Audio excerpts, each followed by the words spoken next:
හරිම සුමුදුයි.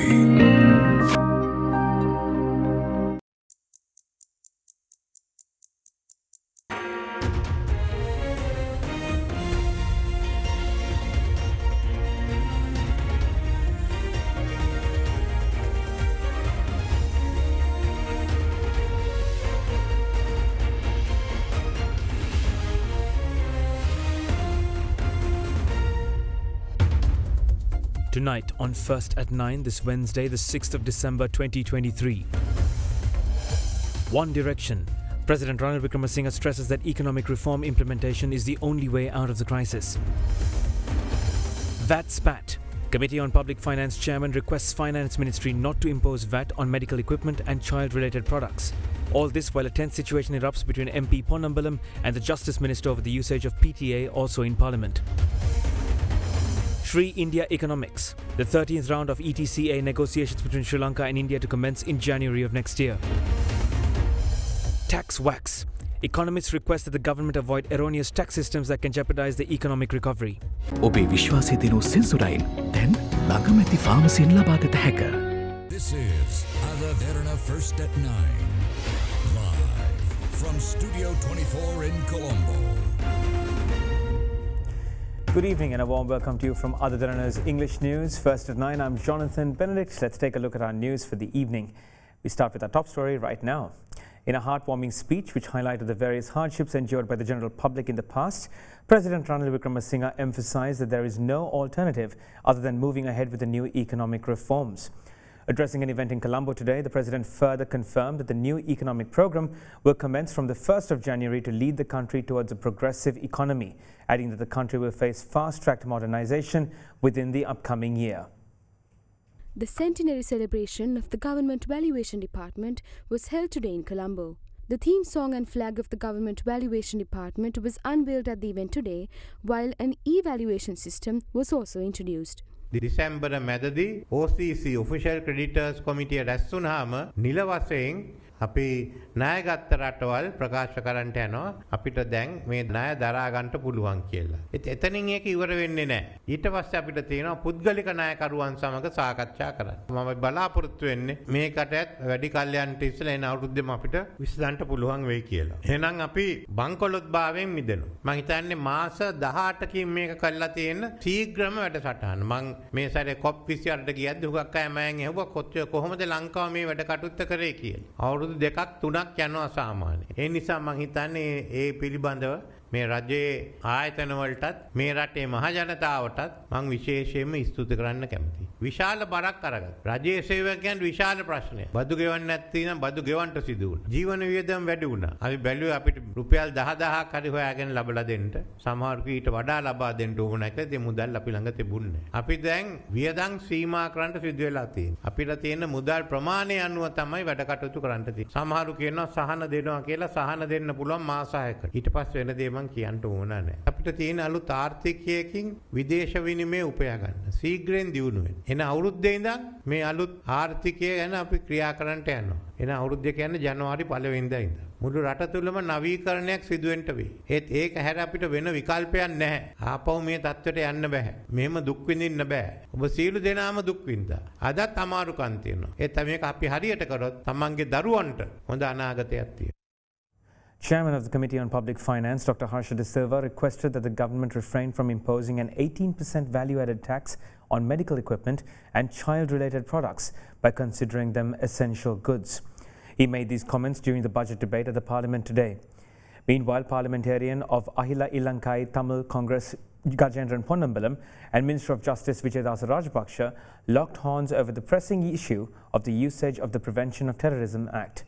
ලුතෙන් වැට් එක දාලා තියෙනවා අයිතමයන් බරගානකට ඉතාමත්ම සුළු ප්‍රමාණයක් තමයි වැට් එකෙන් නිදහස් වෙන්නේ. රජය කියන්නේ ඔවුන්ට බදු ආදායම අත්‍යවශ්‍යයි කියලා. නමුත් අපි දිගින් දිගටම පෙන්ලා දුන්න එක හරි. නමුත් බදු ගහනකොට බදු වල සාධාරණත්වයක් තියෙන්න ඕනේ කියලා. මූලික වශයෙන් මේ ලදරු පෝෂණයට අවශ්‍ය දේවල්ටත් වැට් එක ගහලා තියෙනවා. අනිත් එක පොහොර වලට වැට් එක ගහනවා. මොකද දැන් ඩීසල් වලටත් වැට් එක ගහනවා. එතකොට කෘෂි කර්මාන්තයේ දෙන පුද්ගලයන්ට පොහොර ටිකයි ඩීසල් ටිකයි රටින් ගේන්න වෙනවා කොහොම? අනිත් එක වෛද්‍ය උපකරණ වලට ටැක්ස් එක ගහනවා. ඔබතුමාත් මමත් හොඳට දන්නවා. අද පෞද්ගලික අංශයට සල්ලි තියෙන මිනිස්සුයි සල්ලි නැතු මිනිස්සුයි ඔක්කොම යනවා. මොකද උපකරණ නැති නිසා ගොඩක් ස්පිරිතාලවල දැන් ටෙස්ට් කෙරෙන්නේ නැහැ. කොට ඒකටත් 118ක වැට් එකක් ගහනවා නම් ඒක අසාධාරණයි කියලා අපි දකිනවා. අනිත් එක මේ සුවසැරිය වාගේ මේ ගිලන් රථ වලටත් වැට් එක ගහන්න හදනවා. ඉතින් ගිලන් රථ ඒ වගේ සෞඛ්‍ය සහ දරුවන් වෙනුවෙන් තියෙන දේවල් වල වැට් එක ගහන එක අත්‍යවශ්‍ය දේවල් හැටියට සලකලා නොගහ ඉන්න පුළුවන් නම්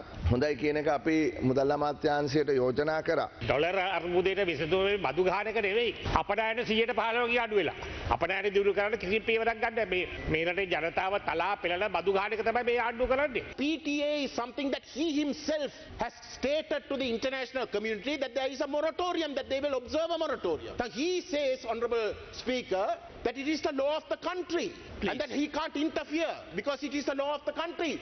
Speaker, he says that the police must be allowed to do their job by themselves. The Attorney General must be allowed to do his job by himself. The courts must be allowed to do their jobs by themselves without any interference. And as Minister of Justice, that he must not interfere. Okay. Now that, Honourable Speaker, I am prepared to accept. If it was somebody else other than the Honourable Minister of Justice. We drafted a law that is just to replace the PTA. It was gazetted. Then there were so many requests made by many parties, organizations, political parties and international community with regard to certain provisions of the bill.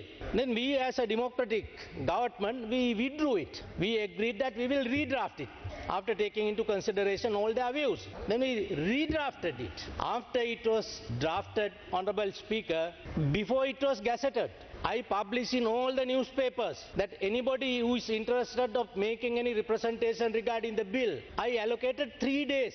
None of you made any representation. We had a lengthy dialogue with the diplomatic corps, that is ambassadors and high commissioners. All those people who agreed that we have incorporated it. What is wrong with it? Honourable Sumandiran is the one always that who advocated that this should be abolished completely. But the honourable member who is asking not to implement the PTA, to abolish that in toto, there is a case on his complaint, whereas there was a group who attempted to kill him on a contract basis. And those 5 people were arrested under the PTA and they were detained for a long period.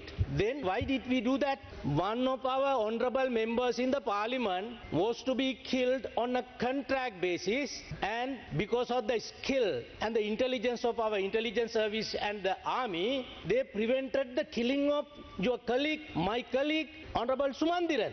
Then there is a prosecution. There are 5 people, 5 accused. The High Court is hearing the case. Now evidence is being laid.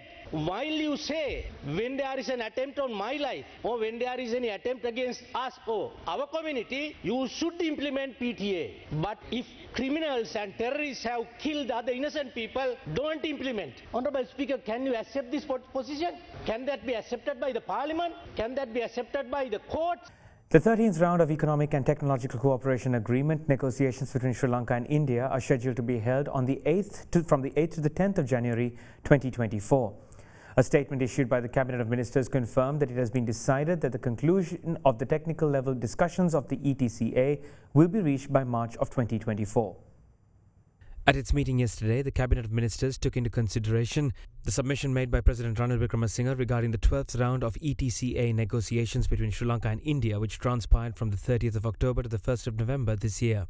Discussions during the 12th round covered a wide range of topics including goods, services, rules of origin, trade remedies, customs procedures and trade facilitation, technical barriers to trade, sanitary and phytosanitary measures and legal and institutional affairs. The next round of discussions is scheduled to be held in India from the 8th to the 10th of January 2024. මේ ජාත්‍යන්තර වෙළඳ කිවිසුම් 2024 වර්ෂය තුලදී කඩිනමින් නිම කර ගැනීම සඳහා ජනාධිපතිතුමා විශේෂ උත්සාහයක් දරනවා. අපි ඇති කරගෙන තිබෙන ණය ප්‍රතිව්‍යුහගත කරන ක්‍රියාවලිය සහ ජාත්‍යන්තර මූල්‍ය ආරම්භණයේ කිවිසුම් ප්‍රකාරව අපනයන තුලින් රට ඇතුළට එන ඩොලර් ප්‍රමාණය වැඩි කර ගැනීම සඳහා දරන උත්සාහයන් වේගවත් කරලා තිබෙනවා. ඒ නිසා ඉන්දියාව පමණක් නොව චීනය, තායිලන්තය හා අනිකුත් රටවල් සමග මේ වෙළඳ කිවිසුම් වල තියෙන වාසිදායක තත්ත්වයන් අපේ අපනයන ප්‍රවර්ධනය සඳහා යොදා ගැනීමට රජයේ විශාල උනන්දුවකින් කටයුතු කරනවා. ඉන්ධන මිල තරඟකාරී මට්ටමට ගෙන එන්න සඳහා බහුජාතික සමාගම් වලට ඉන්ධන විකුණන්න අවස්ථාව ලබා දුන්නා. මේ ඉන්ධන මිල කිසිම අඩුවීමක් නැහැ. දැන් ලබන මාස වැට් එක 118ක් වුණාම සෑම ඉන්ධන ලීටරයක්ම රුපියල් 67කින් රුපියල් 70කින් වැඩි වෙනවා. ඒත් එක්ක මිල සූත්‍රයේ ක්‍රියාත්මක වුණාම 150කට 200කට ආසන්න මුදලකින් ඉන්ධන වැඩි වෙනවා. මීට පසු අයවැය ලේඛනයේ ප්‍රාථමික ගිණුමේ අතිරික්තයක් ඇති කරගත යුතුයි. වැටුප් හා විශ්‍රාම වැටුප් අනිකුත් සහනාධාර වෙනත් පුනරාවර්තන වියදම් යනාදියට වඩා ආදායම වැඩි වෙන මට්ටමින් තියාගෙන අර ප්‍රාථමික ගිණුමේ අතිරික්තය පෙන්වන්න ඕනි. මේ කෙටි කාලීන වශයෙන් ඇතිවෙන තත්ත්වයන් තුළදී අපිට මේ ණය ප්‍රශ්නයේදී ඉතා විශාල පීඩනයක් අපි සියලු දෙනාට දරන්න සිද්ධ වෙනවා. මොකද මේක එක අවුරුද්දකින් දෙකකින් නිම වෙන දෙයක් නෙමෙයි. මේ අමාරු කට්ටේ පැනගත්තොත් අපිට එතනින් එහාට මේ බදු වල සහනයක් ඇති වෙනවා. විශාල පිරිසක් බදු දැලට එකතු වුණොත් ප්‍රාථමික ගිණුමේ හොඳ අතිරික්තයක් ඇති වුණොත් එතනින් එහාට ඒ සහන ලබා දීමේ හැකියාව රජයට තිබෙනවා. වෙනස් රජයක් ඉදිරි කාලය තුලදී බලයටපත් වුණත් 2027 වෙනකන් ජාත්‍යන්තර මූල්‍ය අරමුදලේ අපි අත්සන් කරලා පාර්ලිමේන්තුවට දන්නලා තියෙන විස්තීර්ණ ණය පාසුකම් පිළිබඳ ගිවිසුමේ කොන්දේසි අනුව කටයුතු කරන්න. In other news, the Cabinet of Ministers has approved a proposal by President Ranil Wickremesinghe to sign a charter to streamline the work of the Colombo Security Conclave, which has been established for the maritime security of the Indian Ocean and to face common security threats. A decision was also taken to sign a memorandum of understanding between member countries which include India, Maldives, Mauritius and Sri Lanka as member states and Bangladesh and Seychelles as observer states concerning the secretariat of the organization proposed to be established in Colombo City. A headquarters agreement will be signed between the General of the Secretariat and Sri Lanka regarding the functions of the Secretariat. The Cabinet of Ministers approved the proposal presented by the Minister of Justice to sign an agreement between Sri Lanka and the Republic of Latvia regarding the transfer of offenders. The agreement was proposed under the provisions of the Transfer of Offenders Act No. 5 of 1995, which gives a citizen of another country who is convicted and sentenced and imprisoned by the courts of Sri Lanka, that person's sentence can be served in the country of which he holds citizenship. Terms for agreement was reached between the Attorney General's Department and the Ministry of Foreign Affairs. The Act also includes provisions for a Sri Lankan citizen who has been sentenced to imprisonment in a specific country to spend the rest of his sentence in a Sri Lankan prison. The European Union has agreed to provide a grant of 41.28 million rupees to design and implement an educational program to improve the knowledge and skills of transfusion physicians and clinical staff. A decision was taken to conduct the proposed program by a consortium consisting of partners from European, Indian and Sri Lankan universities and the Colombo National Blood Transfusion Service and the Asian Blood Transfusion Association. Accordingly, the Cabinet of Ministers has approved the proposal presented by the Minister of Health to sign a collective agreement for the implementation of the project. International bids have been called under two procurements for supplying 1.45 million syringes of 0.6 milliliters of IU 6000 inaxaprine sodium injections, pre-filled use for treatment to heart patients. Accordingly, the Cabinet of Ministers granted approval for the resolution made by the Minister of Health to award procurement of purchasing 450,000 inaxaprine sodium injections from MS Gulf Pharma Private Limited and to purchase 1 million inaxaprine sodium injections from MS Slim Pharmaceuticals Private Limited. In another decision, the Cabinet of Ministers approved the proposal by the President to appoint a National Evaluation Monitoring Committee chaired by the Secretary to the Ministry of Finance to evaluate the work done by provincial and local government bodies through funds allocated for the budget for a given year. Cabinet spokesman Bandula Gunawardena said that the decision was taken to streamline the current process to detect any mismanagement of funds by government bodies within a financial year.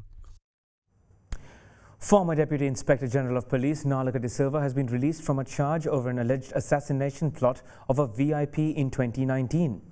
The respective order was issued by the Colombo Fort Magistrate to release De Silva today after the Attorney General informed the court that insufficient evidence was found to support the allegations. The former DIG of Police was arrested by the Criminal Investigation Department on the 25th of October 2018 over the suspected plot to assassinate former Presidents Maithripala Sirisena and Gotabaya Rajapaksa. As his bail applications were rejected, he has since been in remand custody. However, he was granted bail in May of 2019 following a court order issued by the Colombo Fort Magistrates.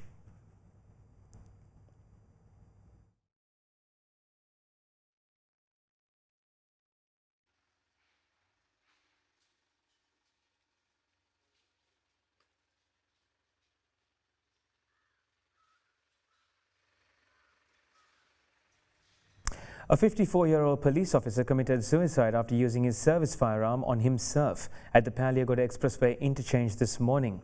Concurrently, the suspected suicide of a teen in Kathankudi is also being investigated by the police, as we look at more news from across the island in brief.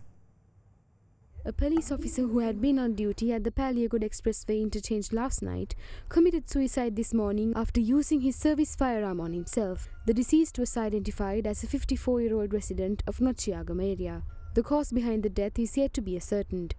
Meanwhile, the corpse of a 13-year-old boy suspected to have committed suicide was found in a madrasa school in Saindamaradu area in Kathankudi. The principal of the school was arrested by police following several allegations regarding the death of the teenager. Further investigations into the matter are currently underway by the police.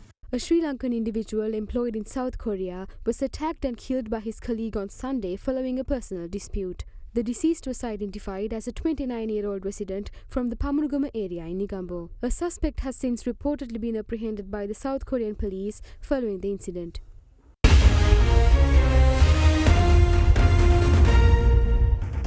Welcome back. We're going to kick things off with a small look as to what transpired in Parliament earlier today.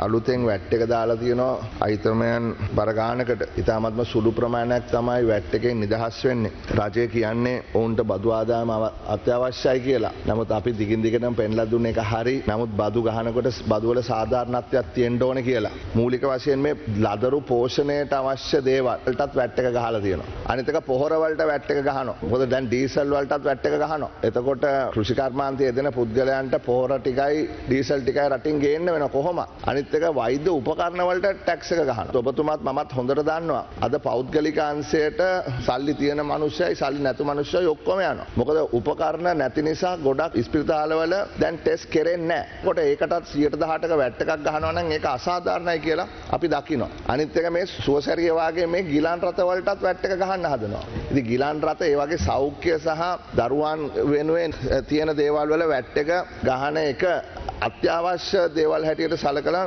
නොගහ ඉන්න පුළුවන් නම් හොඳයි කියන එක අපි මුදල් අමාත්‍යාංශයට යෝජනා කරා. ඩොලර් අර්බුදයට විසඳුමේ බදු ගහන එක නෙවෙයි. අපඩායන 115 ගේ අඩු වෙලා. අපඩායන දියුණු කරන්න කිසි පියවරක් ගන්න මේ රටේ ජනතාව තලා පෙළන බදු ගහන එක තමයි මේ ආණ්ඩුව කරන්නේ. PTA is something that he himself has stated to the international community that there is a moratorium, that they will observe a moratorium. Now he says, Honourable Speaker, that it is the law of the country. Please. And that he can't interfere because it is the law of the country. Speaker, he says that the police must be allowed to do their job by themselves. The Attorney General must be allowed to do his job by himself. The courts must be allowed to do their jobs by themselves without any interference. And as Minister of Justice, that he must not interfere. Okay. Now that, Honourable Speaker, I am prepared to accept. If it was somebody else other than the Honourable Minister of Justice. We drafted a law that is just to replace the PTA. It was gazetted. Then there were so many requests made by many parties, organizations, political parties and international community with regard to certain provisions of the bill.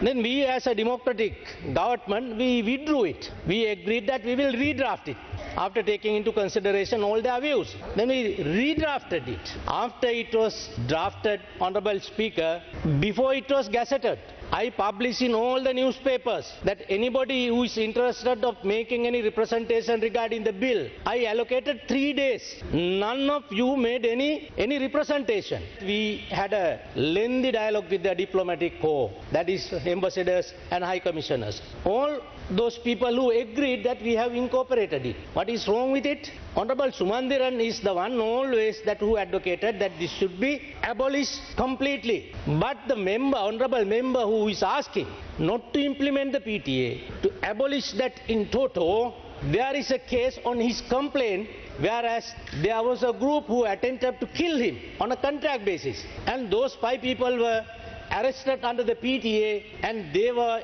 detained for a long period. Then why did we do that? One of our honourable members in the parliament was to be killed on a contract basis, and because of the skill and the intelligence of our intelligence service and the army, they prevented the killing of your colleague, my colleague, Honourable Sumandiran. then there is a prosecution. There are 5 people, 5 accused. The High Court is hearing the case. Now evidence is being laid.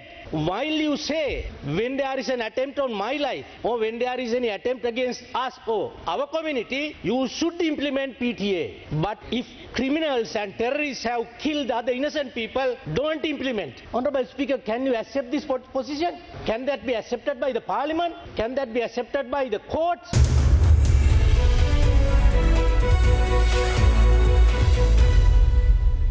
Now moving on to business news, focusing on recent financial market developments and their impact on the region, the Regional Consultative Group for Asia meeting of the Financial Stability Board met on the 29th of November in Hong Kong.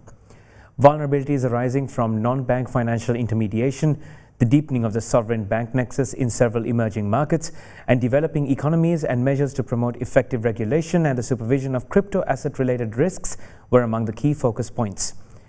The meeting was co-chaired by the Chief Executive of the Hong Kong Monetary Authority, Eddie Yu, and Governor of the Central Bank of Sri Lanka, Dr. Nandalal Veerasinghe.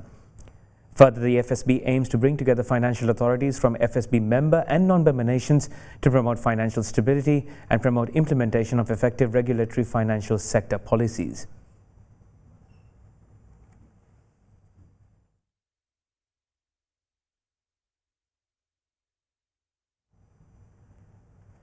A proposal seeking to enter into necessary agreements with the World Bank to secure financing under the Sri Lankan Financial Sector Safety Net Strengthening Project has been approved by the Cabinet of Ministers. The proposal was tabled by President Ranil Wickremesinghe in his capacity as the Minister of Finance at the Cabinet meeting yesterday. The executive directors of the World Bank approved $150 million to strengthen the resilience of the financial sector of the country. Accordingly, the financing will assist to boost the reserves of the Sri Lanka Deposit Insurance Scheme in line with international practices for effective deposit insurance schemes.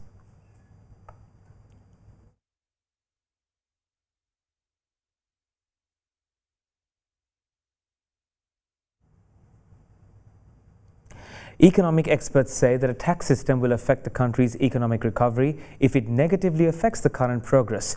Therefore, a proper tax system must be implemented through the widening of the tax net and the slashing of government expenses in the coming year.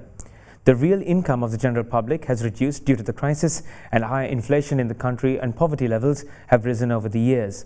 To speak more on the situation, we have Professor Srimal Abhiratna with us on our next segment, Understanding Taxes in Sri Lanka.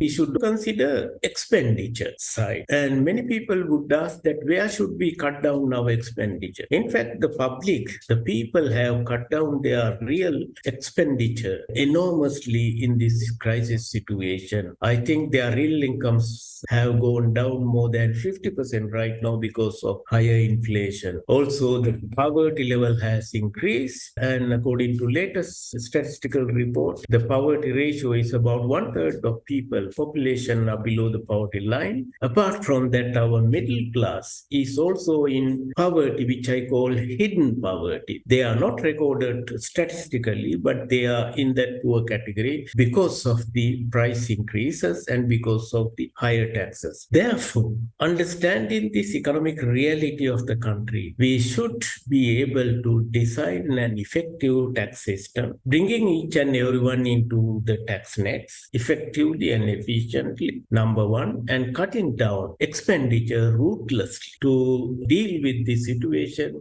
without affecting our economic recovery program. So if the tax policy is affecting negatively the economic recovery, in fact, the whole purpose of our policy efforts to bring the country back to our economic situation that where we were in before all these issues, and also to ensure the long-term progress, this is whole thing is becoming a futile or hopeless attempt with respect to this fiscal consolidation effort. Therefore, this is a very serious matter that we need to consider in designing and in implementing our tax policies.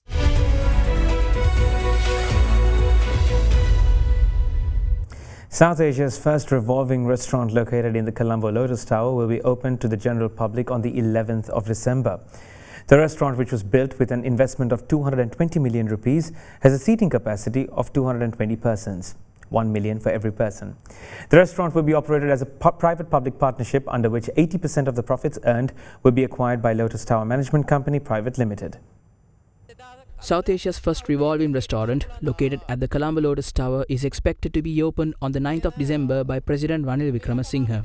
According to the CEO of Lotus Tower Management Company Private Limited, Major General Prasad Samarasinghe, this restaurant with a seating capacity of 220 persons will be open to the public on the 11th of December. The restaurant will be operated as a private-public partnership under which 80% of the profits earned will be acquired by Lotus Tower Management Company Private Limited. A media briefing was held today to make public aware on the opening of the restaurant. මේ නෙළුම් කුළුණ පරිශ්‍රයේ ප්‍රධානම අංගයක් වෙන කැරගෙන අවන්හල විවෘත කිරීම සිද්ධ වෙනවා. දකුණු ආසියාවෙම තියෙන එකම රොටේටිං රෙස්ටොරන්ට් එක මෙවැනි උසක සහ එවැනි දර්ශනීය ස්ථානයක පිළිලා තියෙන කළමනාකරණය කිරීම සඳහා බාර අරගෙන තියෙන්නේ සිට්‍රස් හෝටල් ව්‍යාපාරය කරගෙන යන සමාගම සහ ලෝටස් ටවර් මැනේජ්මන්ට් කම්පැනි එක නිකම්ම බදු දීලා නෙමෙයි ඒකාබද්ධව තමයි ඒක ඔපරේට් කරන්නේ. We have a banquet hall which will also be open. It will be 400 packs. We can accommodate 400 packs. Already we have got a lot of bookings for January. We called for international quotations last year September, but due to the situation in the country, we did not get proper company to run this. Then the director board decided we will go for a management model. So our company invested, then we called for again quotations. Then there were about 3 hotels bidded. But Citrus bid was better. We get 80% of the profit and Citrus get only 20%. So that is the management model for 3 years. And we invested 220 million from the company, Colombo Lotus Tower Management Company. Moving on to stocks news right now. The Colombo Stock Exchange closed in green today, aided by industrial and consumer staple stocks. The all-share price index climbed 0.03% to end at 10,703.09 points. CT Holdings and Union Chemicals Lanka were the top gainers on the index, up 4.5% and 1.6% respectively. Trading volume on the index fell to 29.4 million shares from 31.8 million shares in the previous session. The S&P SL20 meanwhile rose by 0.06% to settle at 3,056.33 points. The equity market turnover fell to 700.3 million rupees from 711.2 million rupees in the previous session. The capital goods sector was the top contributor to market turnover, while the utilities sector was the second highest contributor. Foreign investors were net buyers, purchasing stocks worth 174.7 million rupees, while domestic investors were net sellers, offloading shares worth 649.6 million rupees.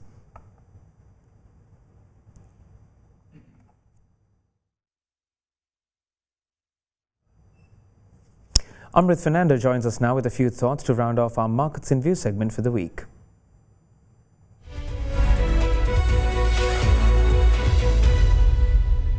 The recently released October external sector report showed a 11.8% fall in total exports to $928 million, primarily due to weak global demand for textile and apparel, as well as tea. On the other hand, Sri Lanka's imports noted a 20.6% growth to $1,610 million, owing to greater local demand for consumer goods and fuel. As a result, the year-to-date trade balance stood at a deficit of just above $4 billion, while strong growth in worker remittances and tourism contributed to an overall surplus of approximately $2 billion.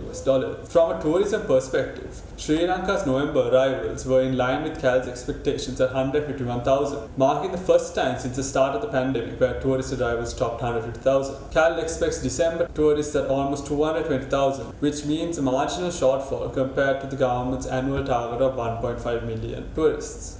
Moving on, at today's Treasury bill auction, the government was able to raise 185 billion rupees, mainly through the 3 and 6 month bills, with rates dropping by 19 and 14 basis points respectively. Additionally, the AWPLR continues to gradually decline, currently standing at 13.03% at the start of December. The first review of Sri Lanka's IMF program is scheduled to go to the IMF Executive Board next week on the 12th of December, which may lead to the country receiving the second tranche amounting to approximately USD 333 million. The ADB has also committed to providing $600 million on a staggered basis in budget support to help alleviate the economic challenges the country is currently facing. And the initial $200 million tranche will follow the approval of the IMF's first review. On the commodities front, gold prices continue to surge, hitting record highs, topping $2,100 per ounce, as investors look to against global conflicts and the expected rate cuts from the US Fed in 2024.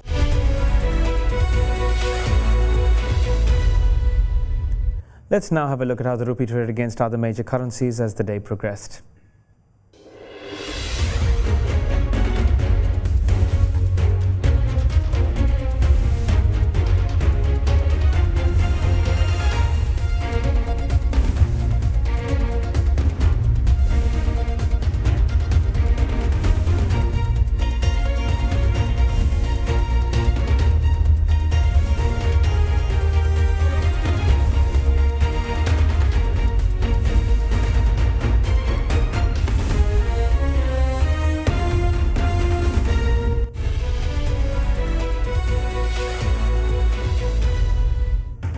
Welcome back.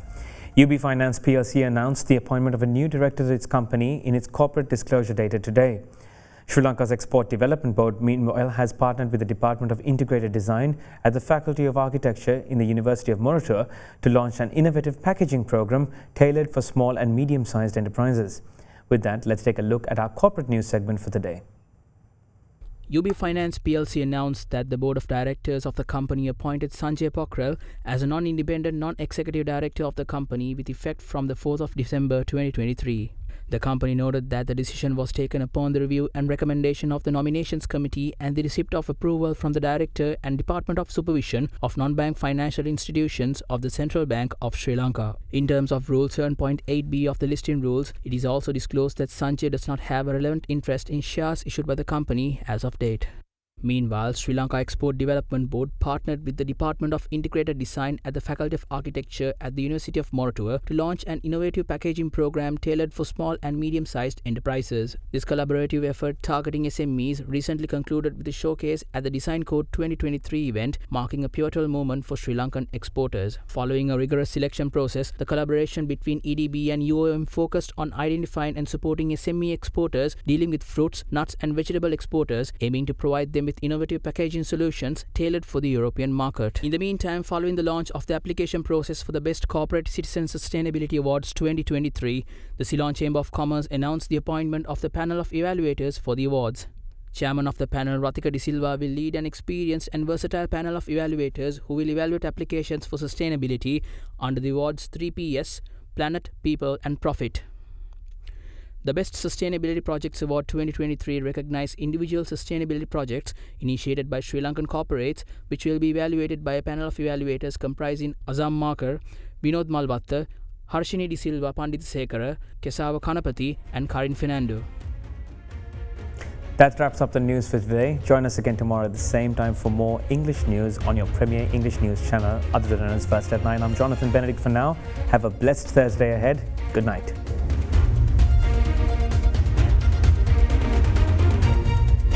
For news and information you can trust 24 hours a day, visit AdaDerana.lk.